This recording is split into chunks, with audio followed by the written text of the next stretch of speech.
Chapter 4, Exuberance. After learning that Emery has lost the ability to transform, you all hurry back down the mountain, stunned by what's happening, and have a silent, awkward dinner. I don't understand how this happened. Poor Emery. She looks so dejected. Noticing your look, Channing reaches below the table and rests a hand on your knee, speaking in your mind. We're gonna figure it out, Tell. There's no way Emery's transformation power is permanently gone. I really hope you're right. But Channing, how is that even possible? Shouldn't our shifting abilities be inherent to who we are? They are. That's the most troubling part about all this. But Emery won't be without her abilities for long. We won't let that happen. This is horrible, I know, but it's gonna be some weird fluke. It'll be something to do with the solstice. You have enough on your mind without worrying it's contagious or something. Try to relax. You're a little buoyed by his firm determination until... There's no way this isn't your fault. You look up from your dinner in surprise, only to find one of Emery's packmates glaring daggers at you. Hey, don't do that. Stand down. But Emery's authoritative tone doesn't have the same bite as usual. Channing snarls at the Atlanta Alpha. How in the hell is any of this my mate's fault? Don't you think it's a little convenient that she miraculously healed Emery, only for Emery to be reduced to a normal human hours later? So what? Are you suggesting I stole her power when I healed her?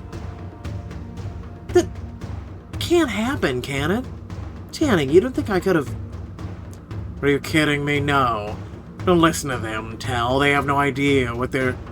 Don't play dumb. I know Tal is sapping Alpha's powers. How else would she have suddenly transformed into an Alpha? Are you listening to me? I told you to stand down. Tal hasn't done anything wrong. The wolf just ignores Emery, which pisses you off to no end. You bare your teeth, your dominative nature flaring. You better do what your alpha says and back the hell up before I make you. Cowed by your dominance, the Atlanta wolf reluctantly backs off, storming out. You look to Emery. Thanks, hon. They obviously don't feel compelled to listen to me anymore. The entire room is silent. Emery stands up and starts to walk off, her head bowed, but Gale stops her. Emery, we will figure out how to reverse this, I promise to you. I'm sure you will, Gale, but this is a werewolf retreat, and I'm not a wolf anymore. I'm gonna go home, get my head on straight, and hope the solution comes to someone. Fast. Emery, you don't have to leave. Just because you can't shift anymore doesn't mean you're not still one of us. She ducks her head, looking a little sheepish and sad. That's real sweet of you, Tal, but I really just think I need to be home right now. Your shoulders slump. You're sorry to see Emery go, but you don't think you should push it. I'm gonna go back. See you all around, I hope. As Emery retreats into the night, you're left wondering if there's any truth to her packmate's accusation. The next day, you meet up with Asher, Lupe, and Cal in Asher's cabin. Everyone's rattled about what happened to Emery, and the accusations that flew at you in the wake of it. Absolute BS. I can't believe that Atlanta wolf even had the nerve to say that. If they hadn't all left first thing this morning, I would have kicked their ass. How could anyone think Tal is stealing other Alpha's powers? Trust me, I've been asking myself the question over and over since last night. But at the end of the day, anything is possible. As much as I hate to admit it, there's always a chance my new Alpha powers have some hidden drawbacks. Don't go there, Tal. You're not the reason we lost a powerful, capable Alpha last night. Powerful, huh? I didn't realize you admired Emery so much. Calla frowns at Lupe, sputtering a little. Of course I admire her. This doesn't mean... It doesn't... Oh, shut up! Don't tease her, Lupe. You know she hates it. And you, of all people, should know that it isn't just like that. Calla cuts herself off in a huff, and you raise your eyebrows, glancing between her and Lupe. Hey, I'm not telling you anything unless you compel me, Tal. Yeah. Well, I guess we'll see what happens during the Solstice Moon celebration. Gale said our passions will be stirred. You're not going to be able to hide that obvious from me when that happens. Please. You're going to be way too busy with Channing to even notice what's up with me and Calla. Suddenly, to your immense shock, Asher buries his face in his hands and bursts into tears. I don't want to do the solstice moon without Cal. What the hell? Asher, whoa. Do you need a hug, bud? Yeah. Asher rubs his eyes and comes closer. You give your friend a tight hug, patting the top of his beanie. I know you miss Cal, Ash, but it's only been a few days. But I don't have any stupid cell phone service up here, and I haven't been able to text him. It's just hard, because the solstice moon is supposed to be a fun, sexy time, and I can't even share it with him. What do my instincts drive me to cheat on him or something? Oh, no way is that gonna happen. You love him. You'd never do that. Instincts or not. Yeah, Ash, there's not a chance you do anything to jeopardize what you have with him. And if it does happen, I'll be sure to kick your ass back in the line. Got it? Asher nods, but just looks nervous and dejected, so Lupe sighs and paws at his shoulders, dragging him up. Alright, we're gonna go get some fresh air and make you cheer up. Let's walk through the woods, yeah? Like walking on Asher, don't you? Calla and Lupe steer Asher for the door, and you find yourself missing old times all of a sudden. Asher used to talk me down from stuff all the time before I could transform, especially when I was upset about Chan. This might be a good chance to repay him with some of my perspective of my own. Time to pay it forward. I mean, if you're friends with someone, you should support them either way. Otherwise, you're not a true friend. Just throwing that out there. A short while later, you, Cal, and Lupe are walking through the woods with Asher. Asher still seems a little down without Cal, but the fresh air is clearly doing him some good. Still worrying about tonight, Ash, or do you feel like your head's a little clear? I do feel kind of better, but I'm still missing him. I was just thinking about how our first kiss, actually, I had a little thing for him for forever. Oh, I remember. You didn't think he'd be interested in dating a full-fledged wolf since he chose not to transform. You were like a nervous puppy before you confessed. It was really sweet. Sweet. God, all I remember is that I felt like I could throw up. Honestly, I had the opposite fear with Channing. I was human when we first met. The part of me I worried wouldn't be able to satisfy him. He was a strong, insatiable werewolf. What could a normal girl have to offer someone like him? But I'm glad I got over the anxiety because he's the best thing that ever happened to me. It doesn't hurt that you and Channing have a soul bond. You couldn't have resisted each other if you tried. At least for you two, with Channing and Cal, you had werewolf stuff in common. You could relate a bit. Even I tried to date this girl, Emmy, earlier this year. It was a disaster. I could have told you that. What could you possibly have in common with an ordinary human? Really? Cal is a human by choice, but he still knows the ins and outs of our culture. Thank God, too, because he gets it when I'm all hopped up on my werewolf pheromones and needing a mate. I don't know if normal humans are even capable to keep up with our, raging libido and insatiable appetites. Bigger words than I would have used. I was gonna say horniness. Our instincts bring us closer. I know we wolves have a lot of passion, but in my experience, that's only ever been a good thing. Especially when your partner is just as fired up as you are. It makes everything feel more heightened. I wouldn't know. Somehow, I've never been in a relationship with another wolf. Listen, can you and Calla just hook up already? Jesus Christ. And tonight is the solstice moon. I'm worried my frustration is gonna make me act up. Lupe shoots Calla a sly look, and Calla huffs, rolling her eyes and walking ahead. Don't look at me. I'm not gonna help you out just because you're all pent up and whiny. Lupe grins after Calla's retreating form, sighing a little wistfully. She's such a sweet way of flirting, doesn't she? After a little bit of a walk, you end up in a pretty clearing in the woods, and the four of you sit in the grass. Asher looks thoughtful, but a little less stressed than when he was when you first started. Can I just say it's kind of nice hearing you all talk about your relationship crap? I get so wrapped up with me and Cal, and I forget, like, my friends can give me advice and stuff. Of course we can, Asher. Anytime you need to talk about the stuff, you can come to any of us. I get that it's hard going in the Solstice Moon without Cal, but if I can give you one piece of advice, try to remember you'll see him again soon. I know you're always together, so 2 months feels like a long time, but it'll be done before you know it. Besides, for what it's worth, I'm really glad you came on this retreat instead of staying behind. We're gonna have a great time, just like Cal would want you to, so don't stress. You're right. You're totally right. I have something to look forward to, and that's dope. You reach over and clap a hand on Asher's shoulder, giving it a squeeze. You smile mischievously. And hey, since I'm supposedly an alpha now, if all else fails, I could just order you to relax. Is it wrong that I don't think I'd say no to that at this point? I don't think I need it, though. I really appreciate you three getting it out of my head a little, though. Now that I'm all decompressed, I feel dumb for getting all mopey about earlier. It's not dumb. You weren't mopey. You're allowed to miss your boyfriend, Ash. And you're totally allowed to wish he was here for the solstice, too. I know I would if I were you. But you'll have a good time regardless. There's no way we're letting you feel like crap for the whole night.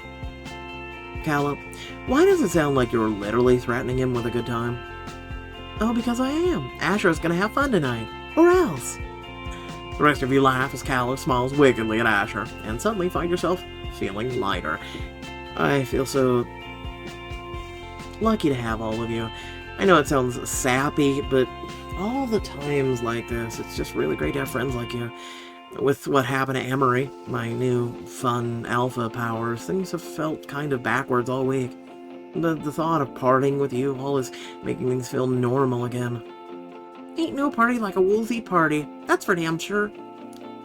Yeah, we're gonna show the other alpha towels how to party right. We're gonna make the Solstice Moon celebration the best anyone's ever had. You all exchange looks as the mention of the Solstice Moon brings a rush of anticipation. It's definitely gonna be an interesting night, isn't it? It better be. We've been through a lot of weird stuff since we got to camp. If there's anything we deserve right now, it's a party to remember. Later that night, you all head to the mountain peak to celebrate the Solstice Moon. As you walk alongside Channing, climbing up the mountain side by side, you start to find yourself really, really turned on. It seems like the closer you get to the moon, the stronger the feeling becomes. You head to a clearing at the top of the mountain and find it's set up in celebration. The effects of the moon are already in full swing. You see couples making out in corners against trees. If it weren't for the bonding ritual you did with Channing, you don't think you could stand next to him. As it is, his heat's presence next to you makes you feel like your skin is crawling with live wires. Channing chuckles huskily, putting his hand on your waist, and leans in to whisper in your ear. Trust me, I feel it too. At least the bonding ritual tamped things down a little. The Solstice Moon will be a lot of fun. It's not like we're not always hungry for each other anyway. We should use the moon to our advantage. Channing grins fairly, his canines flashing in the firelight, and leans in up your ear. You'll be singing a different tune when the lust gets too strong for either of us to think it straight. You grin and see Channing's lips crushing your mouth against his in a fierce kiss. Your hands slide up the sides of his neck, your tongue pushing into his mouth, drawing a delicious moan. He grips your hips slightly and tightly, nipping your lower lip and sliding his tongue fervently against yours. And then, we better cool it or we're gonna spend the entire night at each other's throats. Would that be so bad? You chase Channing for another kiss, but he laughs and huskily puts a little distance between the two of you. Of course not, but tonight's also supposed to be about bonding with other packs. Go, bond, stay out of the way for now. Find you, and we can really have each other to ourselves. You growl with frustration as he walks away, but fine, you can think clearly once he's gone. Channing was right. I should probably steer clear of him while I check in with the others. Let's check in with Let's see, Gale. Gale and Opal. Gale and Opal are hanging out in the makeshift med tent they put up in case of emergency. You notice as you approach, how Gale is leaning close and murmuring in her ear, making her laugh. You have half a mind to leave them alone to whatever moment they're having, but Gale waves you over. Hey, Tal, how are you finding the solstice moon so far? Not too intense? Not too bad, thanks to the bonding ritual, but it's not exactly like I'm cool and collected. Good. You two are pretty passionate, so I'm glad the ritual helped rein it in. And I'm on med duty tonight since I'm a paramedic back in New York. Gale's keeping me company. Though I guess with your new healing powers, you might have it handled. I don't think I want to heal those injuries. Don't get me wrong, I'm all for helping out, but I have to draw a line somewhere. When pheromones, fire, and alcohol are involved, things are bound to get ugly, and I don't want to be here to see it. Great. Now I'm just imagining the interesting places someone might get burned by the bonfire. Let's just hope the Alpha Taus have better sense than that. My biggest concern is electrolyte deficiency anyway. There will be a lot of energy expended tonight. Lucky they have you to prescribe them a salty sports drink. And bandages in case of overzealous fighting. She winks and a growl rips unbidden from Gale's throat before he coughs sheepishly and you grin. I get the feeling I'll be intruding in a second, so I'm gonna head out. That might be for the best. Later, Tal. You grin as you walk off, hearing Opal's giggles as Gale pulls her into the med tent. Asher and Nick. Notice how there's not a Kala and Lupe. You find Asher sitting with Nick around one of the fires in the clearing, the two men bonding over beers.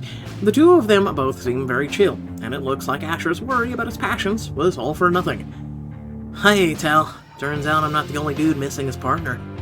My mate's back home working on a summer project, so they couldn't come along.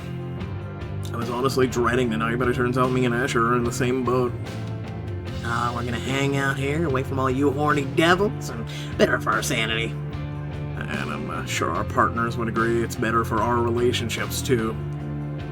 That's great, you two. Though, sorry you can't enjoy the moon. It's okay.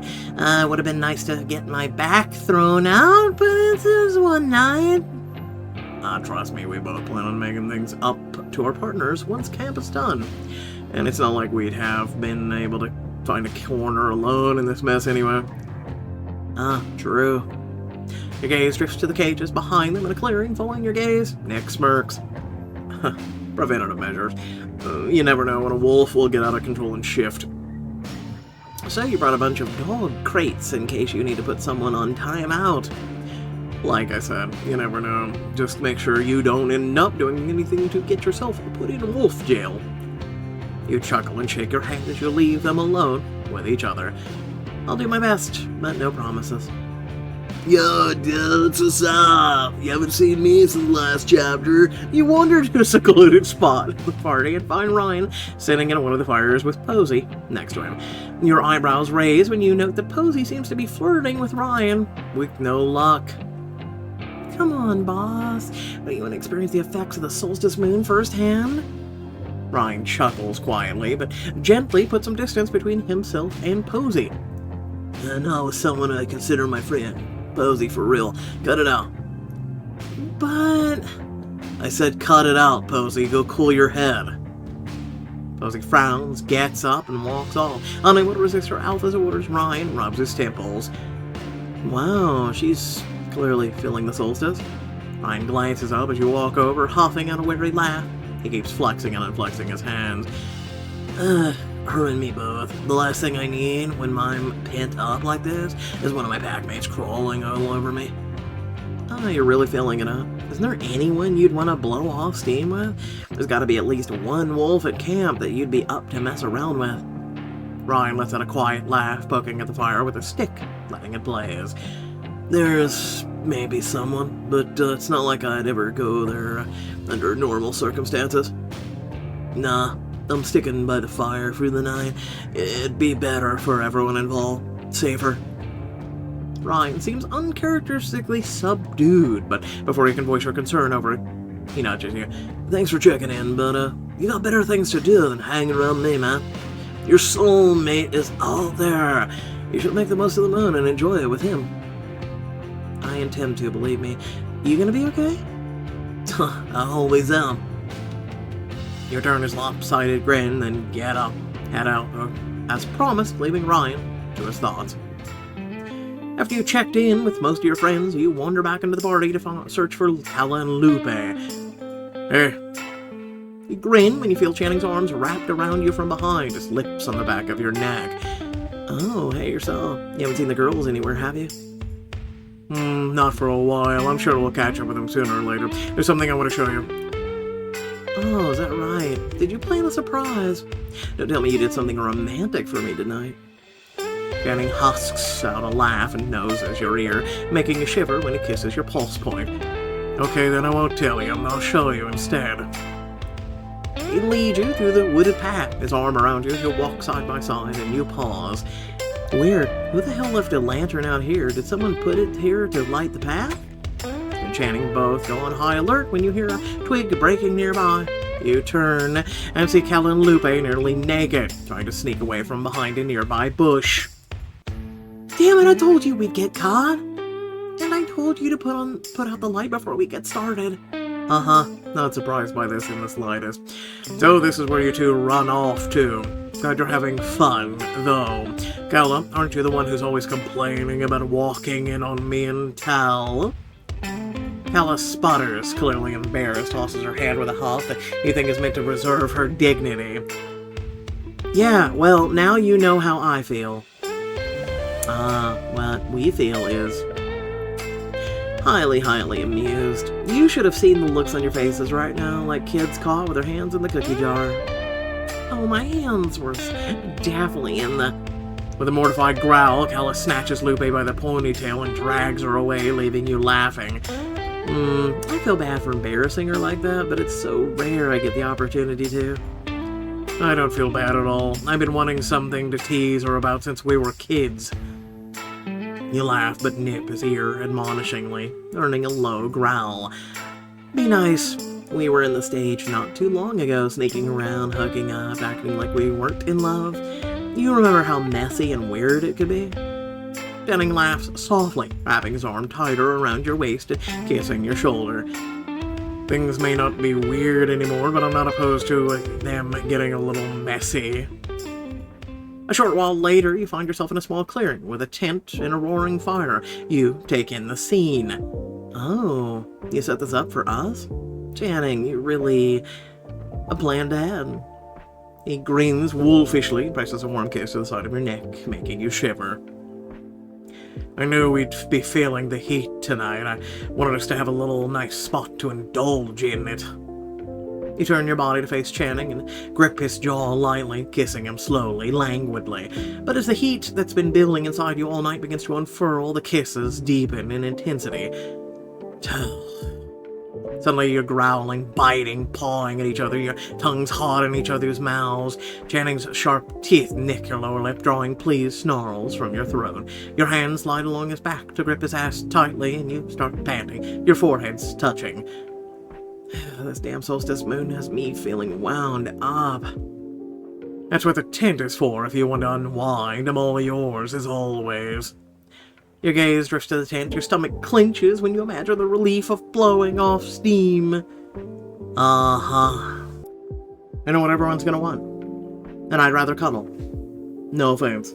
As much as you're aching to blow off steam, you haven't had much time to just be with Channing. Would you hate me if I said I'd prefer hanging out by the fire? Channing makes a noise of offense at that, kissing your cheek firmly with a shake of his head.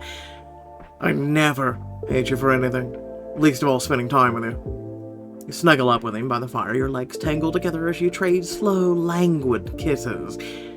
This is nice, just being with you like this, away from everyone. Let's enjoy it a little longer. The others can live without us for a while. You know the obvious reasons why I avoided the choice, just saying. You and Channing sleep in the tent he brought for you, wrapped in each other's arms. In the morning, your libido has been considerably tamed, but Channing's serene face still stirs you a little. Morning, gorgeous. He rumbles at a yawn, blinks, clinging a little tighter to you as he stirs away. I know that look. Let me wake up a little so I can really get into it. Your Channing both go stiff when you hear an unmistakable scream. Who the hell was that? I'm not waiting around to find out. You and Channing race out of the tent, stumbling to retrieve your clothes, only for Opal to limp into your camp. Opal, what happened? Is that a crossbow bolt in your leg? Opal nearly collapses, but you catch her before she falls. She inhales sharply and exhales on 4 chilling words. Hunters on the mountain.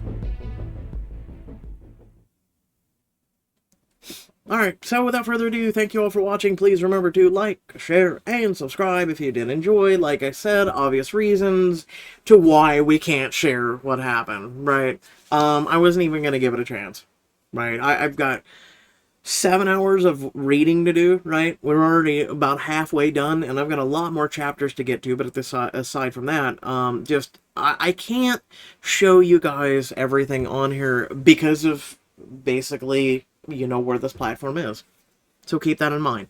Hopefully you understand. No one on this platform can do it without risk of their video being taken down and their channel as well as losing their community. I don't want to lose you guys. I've done this for too many years to lose you now, and you are more important to me than showing you some chicka wheel scene that pretty much all the other creators have tried in the past to do and learned a very hard lesson, haven't they? So, thanks again for watching. Catch you all later. Peace out.